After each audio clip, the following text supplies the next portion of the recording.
Hello friends, in today's video I'm gonna be walking through how to use summary blocks on Squarespace.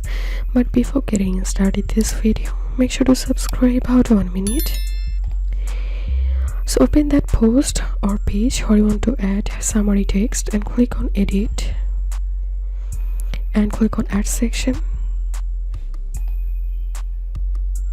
and click on this insert point, and here you'll find these summary blocks. So click on that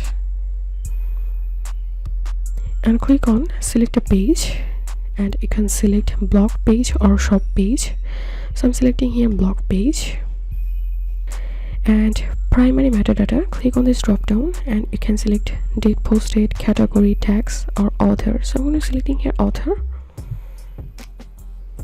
And secondary metadata, you can select anything from here. I'm going to select here date posted. Now click on design and click on this drop down to select any listing option. You can select wall, carousel, list, grid. So I'm selecting here list,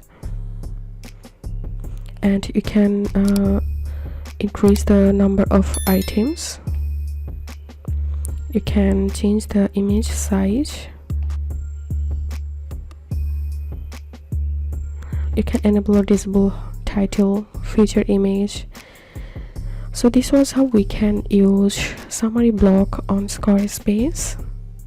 If you think to see more Squarespace videos, please check the links in descriptions. If this video helped you, give a thumbs up and please consider subscribe to How to 1 Minute. Thank you for watching.